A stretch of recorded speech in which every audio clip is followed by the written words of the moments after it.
기도하겠습니다. 살아계신 하나님을 찬양합니다.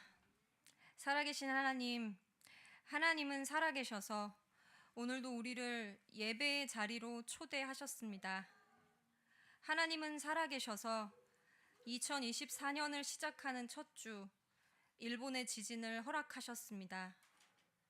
하나님은 살아계셔서 새해 첫날 한국 야당 대표의 피습을 보게 하셨고, 하나님은 살아계셔서 당대표를 사망에 이르지 않게 하셨습니다. 하나님은 살아계셔서 오늘도 이 땅을 주관하시고 모든 시간을 다스리십니다. 시간의 메인 우리는 오늘 하루가 쉽지 않습니다. 오늘을 어떻게 해석하고 어떻게 받아들여야 할지, 또 그 속에서 어떻게 하나님의 일하심을 인정해야 할지 참으로 어렵습니다. 하지만 우리가 늘 고백하듯이 하나님은 살아계시기에, 진정 살아계시기에 우리의 현실이 하나님 곁에서 치열하게 고민되길 원하고, 우리가 그 속에서 하나님의 왕되심을 인정하기를 소망합니다. 믿음의 선배들처럼 교회도 오늘 세상이라는 거친 바다 위에 놓여 있습니다. 이 또한 하나님이 허락하신 것이지만, 어쩔 때는 주님, 하나님이 정말 우리와 함께 하시는지 그저 세상에 던져져 있는 건 아닐까, 그렇게 느껴질 때가 많습니다. 해서 오늘 이 시간 더욱이 대한민국이라는 세상 속에서, 우리가 속한 조국에서 교회의 분별과 구별을 위해 더욱 기도하고 싶습니다. 주님, 지금 교회에는 분별이, 그리고 구별이 참으로 필요합니다. 오늘날 뉴스는 기독교의 자리를 대신해 우리에게 폭포수처럼 임하고 있습니다. 텔레비전과 신문, 유튜브의 뉴스 기사는 우리의 생각과 감정을 인도하며 행동을 결단하게 만듭니다. 뉴스 기사는 그 자체로 하나님이 없는 기도문이 되어버렸습니다. 언론이 모든 종교와 신앙의 자리를 대신하여 사람들을 인도하는 이 세상에서, 교회는, 성도는 그것들을 기도의 자리로 끌고 와 하나님이 주신 이성과 감성으로 보듬게 하여 주시옵소서. 그리하여 성도가 이 세대를 능히 분별하게 하옵소서. 무엇보다 우리 가운데 세상을 걸으면서도 강팍해지지 않는 우아한 기품을 허락해 주옵소서.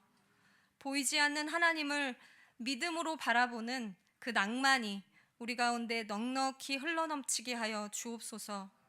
그리하여 세상 가운데 우리가 구별된 자로 하나님의 자녀로 서게 하여 주옵소서. 이 거친 바다 위를 가게 하시는 주님의 뜻을 다 알지 못하지만 올해도 주님과 함께하는 그 선한 일을 계속해 나가겠습니다. 그리스도의 몸된 교회가 선을 행하면서 낙심치 않게 하옵소서. 예수님의 이름으로 기도합니다. 아멘. 아멘. 원래 저희들 교회의 표어가 이것입니다, 여러분. 한번 같이 한번 읽도록 하겠습니다. 시작. 사랑하라 사람을 그리스도처럼. 자, 우리 옆에 있는 분들에게 인사 한번 다시 한번 하겠습니다. 원래 내가 사랑할 사람 옆에 앉아 있는 거잖아요. 자, 사랑합니다. 또 혹시 이름도 모르시면 이름도 한번 물어봐 주실래요? 물론 자기 배우자 이름은 다 아시겠죠. 예, 뒤도 보시고 앞도 보시면서 여러분, 이 말씀에 여러분은 마음에 부담이 되세요, 안 되세요? 사랑하라 사람을, 여기까지는 별로 부담이 없으시죠? 사랑하라는 건 누구나 다 하는 거니까. 그런데 이제 뒤에 있는 저 부사구가 상당히 어렵죠. 그리스도처럼.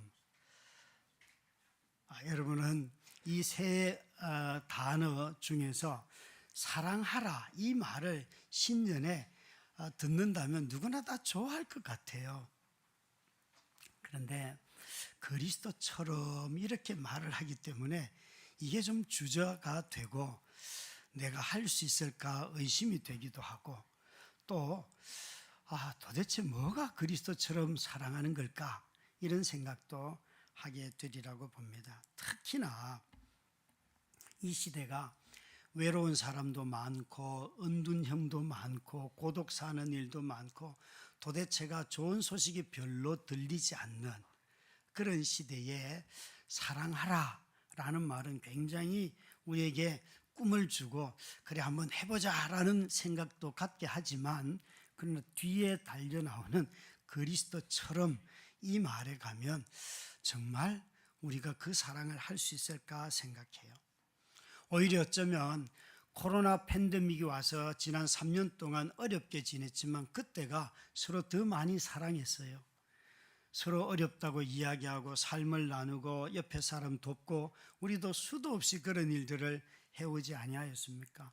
한 해를 결산해 볼 때 항상 전체 예결산의 11조에 해당할 만큼의 한 5천여만 원 이상이 우리 성도들을 서로 돕고 나누는 일에 쓰여진 것을 여러분들은 아마 예결산을 보면서 알고 계실 거예요.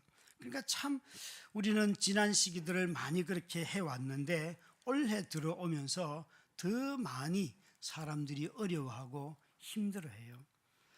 정말 제가 약속한 대로 이 근처에 있는 식당 주인들에게 약속한 대로 우리 성도들에게 지난주에 이 근처 식당에 가서 식사 다 하셨죠? 예, 저도 여러 번 했습니다. 여러분 정말 점심때에 그 많던 사람들이 없어요. 다들 도시락 싸서 다닌다 그러고 또 물가가 올라가서 재료비가 너무 비싸져서 음식 만들기도 주인이 어렵다는 거예요. 여러분 정말 어려운 시기임이 틀림이 없습니다. 그래서 올해 이 주제를 다시 잡았어요. 사랑하라 사람을 그리스도처럼. 우리 모두가 해야 할 일들입니다. 요한복음 13장 33절부터 34절 말씀에 보면 주님께서 우리에게 이렇게 말씀하시죠. 같이 읽습니다. 새 계명을 너희에게 주노니 서로 사랑하라. 내가 너희를 사랑한 것 같이 너희도 서로 사랑하라. 너희가 서로 사랑하면 이로써 모든 사람이 너희가 내 제자인 줄을 알리라. 아멘. 우리에게 하나님이 그리스도께서 가르쳐 주시기를 너희가 제자 되려고 노력하지 말고 너희가 서로 사랑하는 사람이 되어라. 우리 옆에 있는 분들에게 다시 한번 새해 첫날 첫 주간에 내가 당신 이렇게 사랑하겠어요 라고 옆에 배우자가 앉아 있거들랑 진심으로 말씀을 해주시고, 성도가 앉아 있거들랑 내가 당신 이름도 몰랐는데 원래는 이름도 불러가면서 좀 사랑해 보겠습니다. 빨리 서로 이야기해 보세요.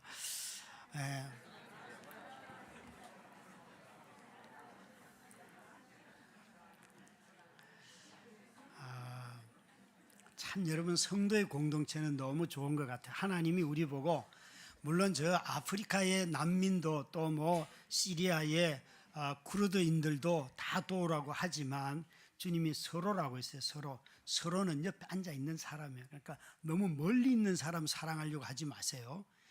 저를 너무 사랑하려고 하지 마시고요. 집에 있는 배우자를 좀 뜨겁게 사랑하세요. 예? 우리 형제들 대답을 안 하세요. 또 자매들 마찬가지예요. 여러분 서로 사랑이에요. 서로 사랑. 참 우리는 이 서로라는 것은 멀리 있는 어쩌다 보는 사람이 아니에요. 일상적으로 만나는 사람, 그 사람 사랑하라는 거예요. 그러니까 직장에 갔을 때 직장의 동료들이 제일 꼴보기 싫죠. 그죠? 직장 바꾸는 많은 분들이 사례가 적어서 직장 바꾸는 경우도 있지만 그거보다는 인간관계 때문에 직장 바꾸는 경우가 대부분입니다. 여러분 우리 모두는 서로 사랑하라는 이 말씀을 통하여서 사람들이 그 사랑을 보고 저 사람이 제자이구나 아니구나를 안다는 거예요. 다른 어떤 것이 아닙니다. 예배를 더 잘 드리면 이런 것이 아니에요. 제자됨의 핵심은 사랑에 있어요. 그런데 우리가 그리스도처럼 사랑할 수 있을까? 먼저 태도 면에서 그리스도는 진심으로 전심으로 우리를 사랑했지 않습니까? 자기를 주기를 기뻐하였어요. 그런데 우리는 사람을 사랑할 때 그 태도 면에서 대충 하거나 좀 하는 척 할 때가 많지 전심으로 나를 주기를 별로 좋아하지 않아요. 주님은 정말 우리에게 자기 주기를 너무 기뻐하셨어요. 우리 모두는 다 사랑하는 척한다고 아니면 잠깐 동안 진심으로 사랑할 수 있을 것 같아요. 그러나 하루 종일, 이틀 내내, 한 달 내내 정말 여러분 이런 사랑을 하실 수 있겠습니까? 뿐만 아니라 이런 태도뿐만 아니라 사랑의 내용에 있어서도 그리스도처럼 사랑할 수 있을까? 죄인들을 사랑했잖아요. 악인을 사랑했잖아요. 자기를 찌르는 자를, 비난하는 자를 주님은 사랑하셨잖아요. 우리는 내가 사랑하는 사람도 사랑할 수 없어가지고 고통하는 것이 우리들이라는 거죠. 예수님의 이 사랑이 우리의 신분을 바꾸고 우리의 삶을 바꾸지 아니하였습니까? 사도 바울의 표현대로 한다면 이 예수 그리스도의 사랑을 사도 바울은 이렇게 표현하였습니다. 에베소서에 있는 말씀인데요, 함께 읽습니다. 능히 모든 성도와 함께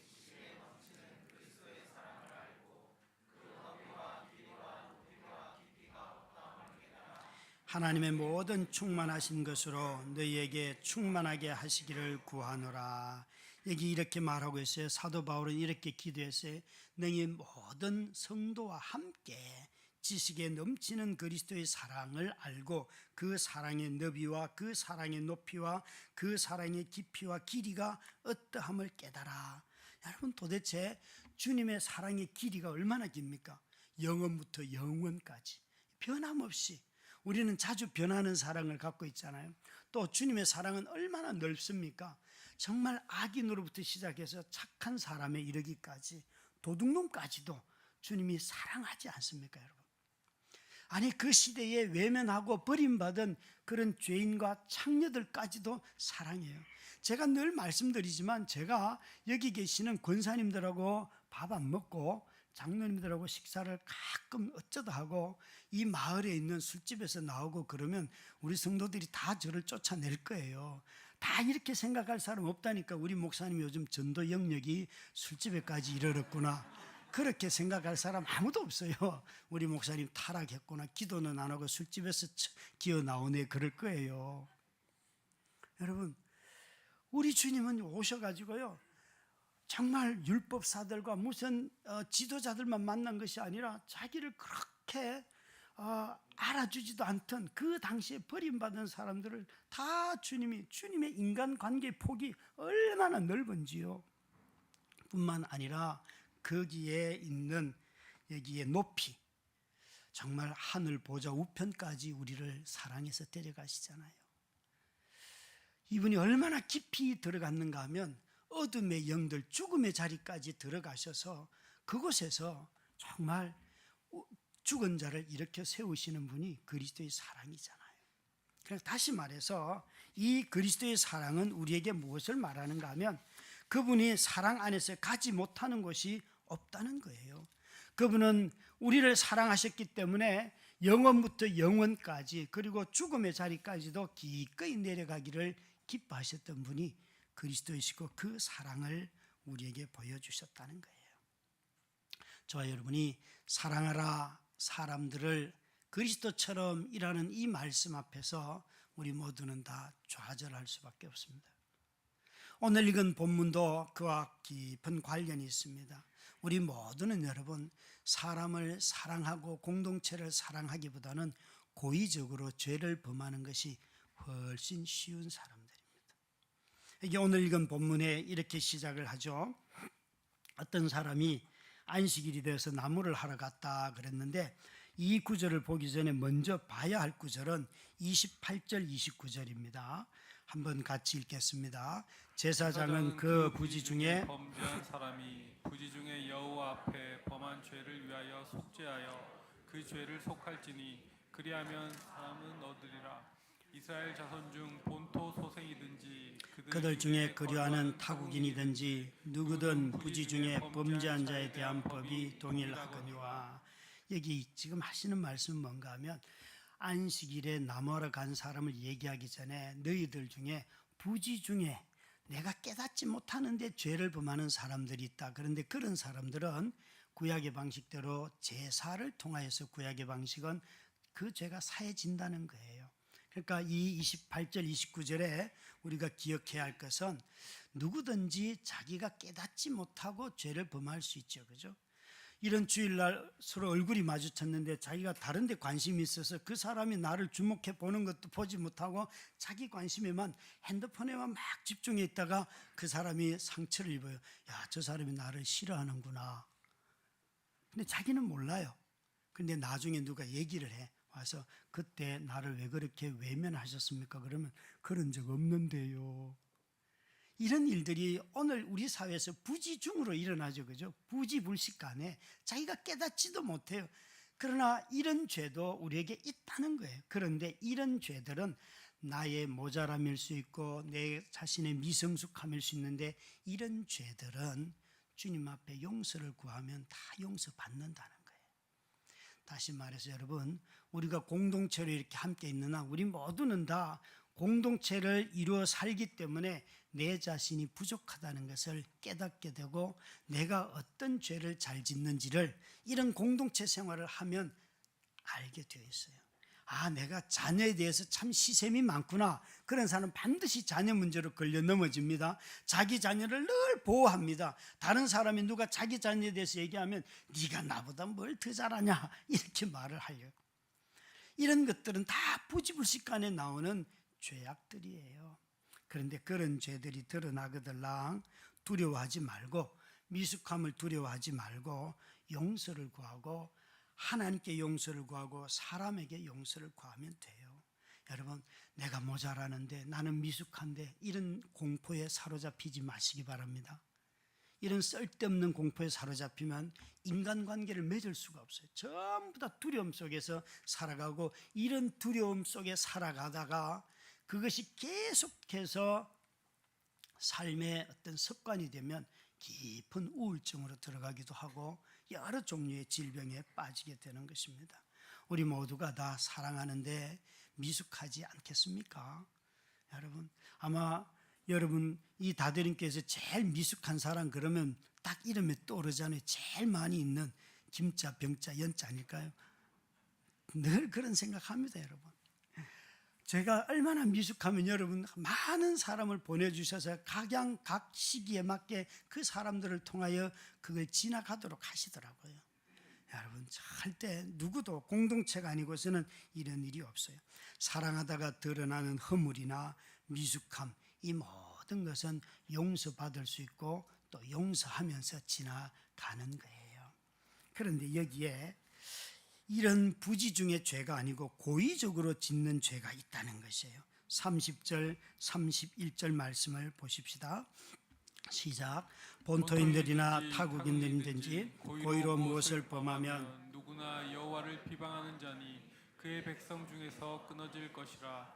그런 사람은 여호와의 말씀을 멸시하고 그의 명령을 파기하였은즉 그의 죄악이 자기에게로 돌아가서 온전히 끊어지리라. 자, 이 구절에서는요, 고의적으로라는 저 말이 중요한데 고의적으로 죄를 범하면 내가 의도성을 가지고 한다는 거예요. 31절에 보면 그 사람은 여호와를 멸시하는 사람이고 그 율법의 말씀을 깨뜨리는 사람이고 결국에는 그 죄악으로 말미암아 하나님의 백성으로부터 멀어진다. 무섭죠, 여러분? 아주 무서운 거예요. 근데 우리가 가만히 보면 미숙함 때문에 또는 내 허물 때문에 보다도 이 고의적으로 죄 짓는 것을 내가 더 두려워하는가? 여러분, 고의적으로 죄 안 짓는 것 같지만 사실은 가만히 우리 삶을 돌아보면 고의적으로 짓는 죄들이 아주 많습니다. 아주 많습니다. 많은 경우에 교회가 어떤 데인가 하는 공동체 이상은 가지고 있습니다. 그렇지만 뭘 말씀을 전해도 맞아, 저 이상이 우리가 달려가야 할 이상이야, 내가 잘못됐어라고 바꾸지 않습니다. 그냥 늘 자기가 생각하는 그 자리에서 한 발자국도 움직이지 않으려고 해요. 이 다 고의성이 있는 거예요. 이건 다 알고도 짓는 죄악들이에요. 여러분, 우리가 검사들이나 판사, 경찰 이런 공무원들 중에 법을 잘 알고 법을 이용하여서 자신의 사익을 챙기는 사람들을 뭐라고 말합니까? 파파라치라고 하잖아요. 그죠? 왜 우리가 그들이 법을 잘 알고 법의 허점을 이용하여서 자신의 이익을 챙기는 것을 이렇게 욕을 하고 비난을 할까요? 그들의 부름받은 것은 정말 국민을 위하여 섬기도록 부름받은 거잖아요. 국민을 위하여서. 저는 제 자신은 성도를 위한 목사이지만 국회의원과 같은 이런 공직자들은 전부 다 국민을 위한 목사예요. 국민을 위한 목자로 세워주신 거예요. 그게 하나님이 이 세상을 통치하고 다스리시는 방법이에요. 여러분, 이런 법을 아는 사람들이 법의 허점을 이용하여서 오히려 어려운 사람들을 더 어렵게 만들고 하는 이 모든 것들을 실정법으로는 처벌할 수가 없어요. 법의 허점이 있기 때문에. 그런데 하나님은 그들을 반드시 처벌하십니다. 그게 하나님의 공의라는 거죠. 그래서 양심의 법이 실정법보다 더 중요한 이유도 거기에 있는 거예요. 우리는 양심의 법보다도 더 하나님이 우리에게 주신 법이 있지 않습니까? 이렇게 양심을 속이는 의도적인 또 규정을 어기는 의도적인 범법 행위를 일삼는 것, 그것은 하나님으로부터 심판을 받는 일이고 이런 사람들이 공동체를 국가를 어렵게 하는 것입니다. 그런 점에서 저와 여러분이 깊이 생각을 해야 됩니다. 내가 몰라서 짓는 죄보다도 알고 짓는 죄들이 너무 많다는 거예요. 최근 작년 한 해 동안에 이 교통법규가 변경돼 가지고 저희 아들이 자꾸 딱지가 여러 번 날라와요. 다 보면 끼어들기 잘못. 고속도로에서 이렇게 끼어들기를 순서대로 해야 되는데 휙 들어갔거나 뭐 이런 거. 자기는 뭐 그런 적이 없대요. 그런데 사진이 있잖아요. 그죠? 그래서 아니 사진이 있잖아. 너는 네 판단이 중요하지 않아. 사진이 있잖아. 그런데 한 달 지나고 분명히 범칙금을 냈는데 뭐가 또 와요. 보면 또 다른 사건이에요. 그 또 장소가 달라요. 요 근처 어디에서 뭐 그래서 불러서 여러 번 얘기를 해도 자기는 그런 걸 한 적이 없대요. 여기 사진이 있다.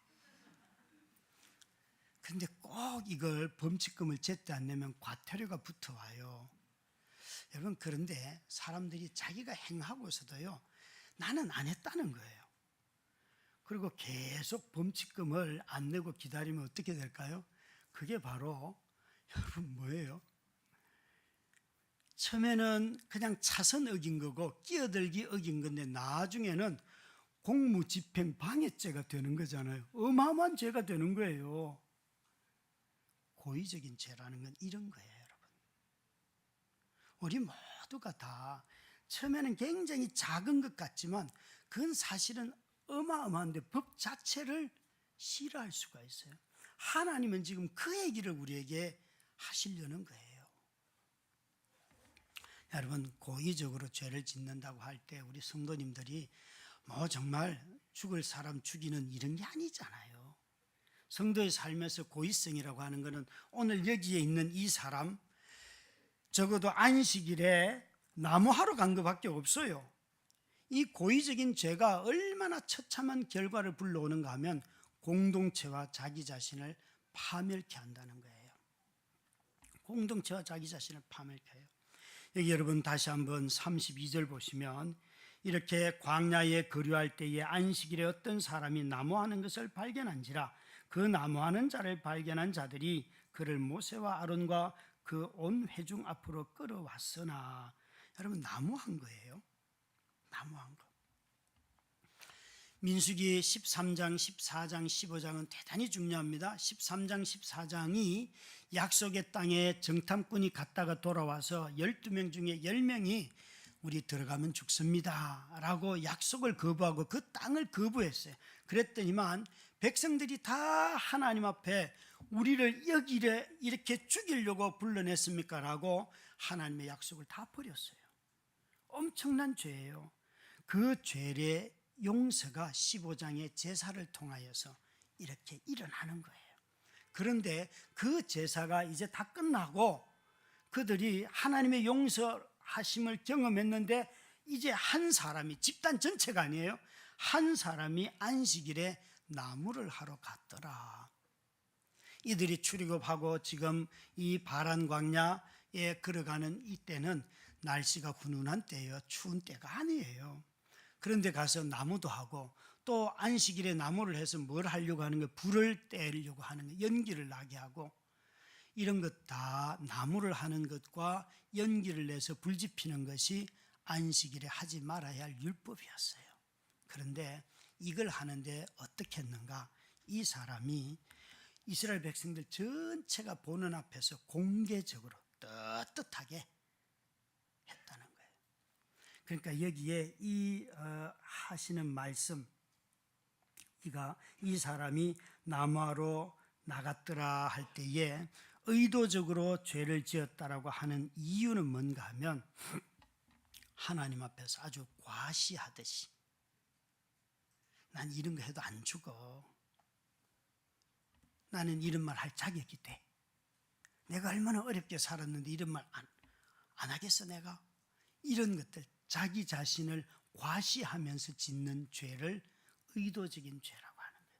너희들 한번 다 봐라, 하나님이 뭐 안식일에 죽는다 그랬는데 난 나무하러 간다, 그런 모습인 거예요 여러분. 그러니까 이 사람은 놀랍게도 모든 사람이 보는 앞에서 안식일에 하지 말라는 규례가 있음에도 불구하고 뻔뻔하게 그 행동을 했다는 거죠. 여러분, 우리는 지금 뻔뻔함으로 인하여서 수치조차 모르는 사람들 속에서 살아가는 그런 나라에서 살아가요. 얼마나 여러분 무슨 죄를 범하는지조차도 모르면서 살아가는 이 일로 인하여 얼마나 고통을 당하고 있는지 우리 모두는 처절하게 지금 어려움을 겪고 있어요. 여기에 여러분 이런 상상을 해보십시오. 이 사람이 가장이라면, 가장이 나무하러 가서 그 나무를 해와서 자기 가족들을 잘 돌보는데 그 가장을 하나님이 그 이스라엘 공동체부터 돌을 맞아 죽이게 했어요. 이 자식들은요, 이 배우자는요, 우리는 그런 한 분을 하게 될 것 같아요. 그러나 하나님의 법은 너무나 엄중하였습니다. 왜 하나님께서 안식일의 법을 이렇게 중하게 여길까요? 10계명에 10가지가 있지만 가장 핵심은 제4계명 안식일법입니다. 이 안식일법은 하지 말라와 하라가 다 붙어 있어요. 안식일을 기억하여 거룩하게 지켜라, 그거는 하라예요. 그러나 하지 말라는 노동을 하지 말라. 노동을 하지 말라는 이유가 있지요. 여러분, 안식일을 지켜야 할 3가지 이유가 있습니다. 이것을 어긴 것을 안식일법을 어겼다고 말하는데, 첫 번째는 안식일은 하나님이 지킴으로 말미암아 하나님인 모든 만물의 주인이다 하는 것을 고백하는 행위예요. 그래서 창세기에 6일 동안 일하시고 7일째 쉬었다. 그것은 하나님이 모든 만물의 소유자고 우리는 이것을 관리하는 사람이다 라고 말하는 거예요. 뿐만 아니라 이 안식일은 저 애굽에서 구원받은 날을 기념하는 해방의 날이에요. 그래서 여러분, 우리 모두는 다 이 날을 귀하게 여겨야 해요. 하나님이 나를 구원하셨어, 나를 죄악 가운데서 불러내서 구속된 백성으로 살아가는 것, 그래서 우리는 함께 모여 예배를 드리는 것입니다. 뿐만 아니라 일하지 말라는 것은 이 세상은 다 노동을 통해서 먹고 산다고 말을 해요. 그러나 하나님은 너희들이 일해서 먹고 사는 게 아니라 내가 공급해서 너희가 일을 하는 거고, 이 순서를 여러분 잘 기억하셔야 돼요. 제가 예수 믿었을 때 우리 아버님이 늘 했던 말, 예수 믿으면 밥 먹여주냐, 수도 없이 들었습니다 여러분. 그런데 아버지 돌아가시고 난 뒤에야 그 믿음이 생겨서 아버지 예수 믿으면 밥 먹여줍디다 이 얘기를 할 수 있는데, 이걸 들을 아버지가 안 계세요. 안 계세요. 그때는 아버지가 이 말씀 하시면 말도 못하고 그냥 말을 삼키고 말았어요. 그런데 이제는 말할 수 있어요. 하나님 믿으면, 예수 믿으면 밥 먹여줍디다. 그게 무슨 말이에요? 여러분, 우리 자신들이 하나님이 베푸신 은혜 가운데서 살아가는 자들이잖아요. 여러분, 하나님이 창조의 질서를 만들고 이 세상을 통치하는 많은 사람들, 그게 사장님일 수도 있어요. 그들을 곳곳에 두셔서 내가 일을 하면서 그걸 먹고 살 수 있도록 하시는 거예요. 그래서 여러분들이 매달 사례를 받는 것은 그게 바로 하나님의 공급하심이에요. 그런데 우리가 이 안식일을 지키지 아니하면 이런 것들을 다 잊어버리는 거죠. 창조주가 누구인지를 잊어버리고 그의 백성된 구원자도 잊어버리고 이 세상이 정말 착취를 통하여 세상이 먹고 사는 세상이 아니라 너희들이 일을 하더라도 쉬고 공급자인 내가 있어서 너희가 먹고 산다 하는 것을 우리에게 가르쳐 주시는 거죠. 안식일에 나무를 하러 간 것은 너무 사소한 일처럼 보입니다, 여러분. 이 사람이 살인을 한 것도 아니에요. 이 사람이 욕을 한 것도 아니에요. 아니, 도둑질 한 것도 아니에요. 너무 사소하게 보이지 않습니까? 그런데도 왜 죽어야 할까요? 우리 여러분, 아마 도덕적인 형법에 또 이런 법을 가지고 죄의 형량을 따진다면 이 사람이 지은 죄는 죄도 아닐 것이에요. 그런데 왜 하나님은 이 사람을 죽이라고 하십니까? 우리 모두가 다 우리 자신들의 마음의 태도를 겸손히 살펴봐야 합니다. 사소해 보이지만 사실은 그 사소함이 공동체 전체의 공동체성을 깨뜨리기도 하고 또 자기 자신을 점점 공동체로부터 멀어지게 하여서 그만 모든 관계가 다 끊어지도록 하는 이런 일들도 우리에게는 일어나지요. 여러분, 무서운 것입니다. 사소해 보이지만 이것이 공동체 전체를 두려움과 방종으로 빠지게 할 수 있습니다. 그런 점에서 사소함은 처음에는 아무것도 아닌 것 같지만 그냥 범칙금 몇만 원 내는 것 정도에 해당되는 것 같지만 나중에 그것을 자꾸 어기다 보면 법의 규정이 바뀌어지고 자기 자신이 복종하고 순종해야 될 그런 공적인 것들에 대해서 자기 방식대로 다 바꾸고도 옳다고 말하는 거예요. 사랑하는 성도 여러분, 저와 여러분이 우리의 허물과 미숙함은 용서받을 수 있지만 의도적으로 죄를 짓는 사람과는 절대 공동체를 이룰 수 없습니다. 이것은 하나님과도 동행할 수가 없습니다. 하나님은 성실한, 내가 비록 부족하고 모자라도 하나님께 성실한 사람들, 그 사람들, 비록 작은 영역의 일이라 할지라도 자신이 맡은 것을 최선을 다하는 그 사람들을 통하여 일하시는 분이 우리 하나님이십니다. 그런 점에서 사랑하라 사람을 그리스도처럼이라고 하시는 이 말씀을 하려고 하면 먼저 우리 자신이 살펴야 할 것이 있는데 자신의 마음과 눈을 살펴야 합니다. 내 자신이 의도적으로 시대를 쫓아가고 경향을 쫓아가고 내 욕구를 쫓아가고 또 시기 질투 때문에 하는 것이 있다면 그것들을 분별해 낼 수 있어야 합니다. 우리 집사님이 기도한 것처럼 한국교회가 분별력을 가져야지, 그 분별력을 가질 수 있도록 우리가 마음과 자신의 눈을 살펴야 하는데요. 37절부터 40절 말씀을 한번 보시기 바랍니다. 함께 읽습니다. 시작. 여호와께서 모세에게 말씀하여 이르시되 이스라엘 자손에게 명령하여 대대로 그들의 옷단 귀에 술을 만들고 청색끈을 그 귀에 술에 더하라. 이 술은 너희가 보고 여호와의 모든 계명을 기억하고 준행하고 너희를 방종하게 하는 자신의 마음과 눈의 욕심을 따라 음행하지 않게 하기 위함이라. 그리하여 너희가 내 모든 계명을 기억하고 행하면 너희의 하나님 앞에서 거룩하리라.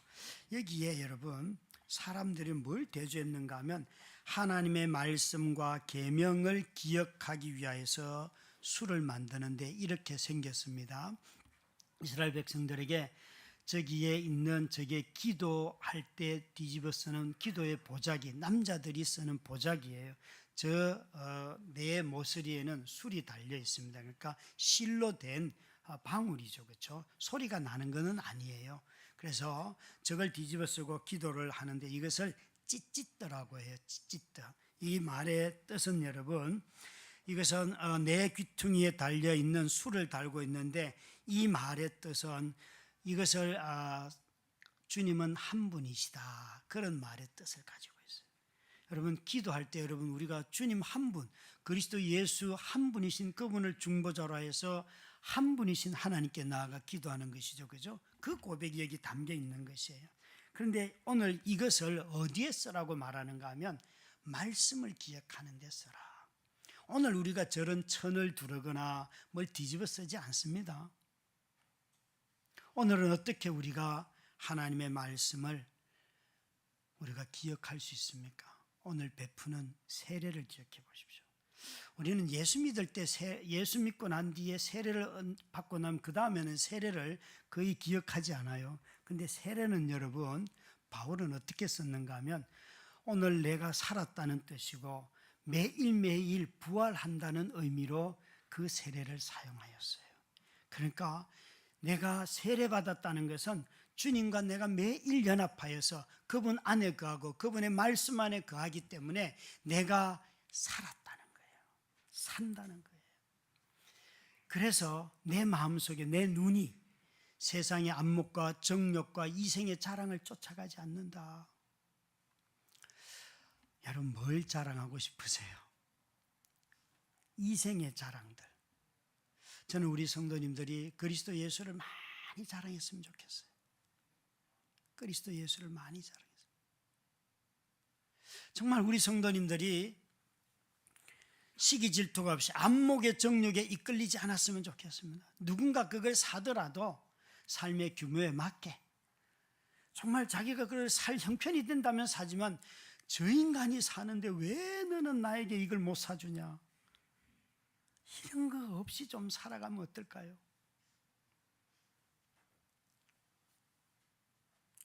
알다시피 저희 여동생이 결혼 오랜 생활하고 난 뒤에 이혼을 하였는데요. 그 이혼한 이유 중에 하나가 남편이 돈을 잘 벌었어요. 차를 사라 그래서 모닝을 샀더니만 왜 너는 나에게 수치를 주냐, 모닝을 샀다고 맞았어요. 말이 돼요, 여러분? 이런 인간이 있더라고요. 정말 얼마나 악한 인간인지 말도 안 돼요, 말도 안 돼요. 여러분, 정말 우리가 사랑하기 전에 먼저 우리가 해야 할 일이 있는데, 사랑은 여러분 우리끼리 먼저 사랑하면 사랑이 될 것 같지만 죄를 이기지 못하고 사랑하면 그 공동체는 죄에 의하여서 패거리가 나옵니다. 순수한 사랑이 나오지 않습니다. 자기들끼리만 사랑합니다. 죄 짓는 것을 멀리할 때에만 공동체가 순수하게 사랑하는 일들을 회복하는 것입니다. 오늘 모세는 이 안식일에 일하는 자를 죽이는 이런 사건을 통하여서 우리에게 뭘 말씀하고 계시는가 하면, 부지 중의 죄는 회개하고 용서받고, 그러나 고의적인 죄는 너희 마음과 눈을 살펴서, 무엇으로? 하나님의 말씀으로 너희 마음과 눈을 살펴서 너희 자신이 먼저 거룩한 백성이 되어야지 거룩한 행동을 하는데, 그 행동이 사랑이에요. 우리로 이 고의적으로 짓는 죄들을 말씀으로 몰아내고 그것을 멀리할 때에 우리 안에, 인간관계 안에 사랑이 점점 많아지고 그 사랑의 순수성을 회복하게 되는 것입니다. 우리 모든 성도님들이 24년도 이 첫 해, 첫 주간, 첫 말씀을 통하여서 사랑하라 사람을 그리스도처럼, 이 말씀을 기억할 때에 나의 부지 중에 짓는 죄와 고의적으로 짓는 죄악들을 먼저 용서를 구하고 회개함으로 말미암아 우리 모두가 다 사랑의 공동체가 되어서 우리 성도들끼리만 사랑하는 것이 아니라 온 세상에 가서 정말 사랑하는 그런 우리 성도님들이 다 되시기를 주의 이름으로 축원합니다.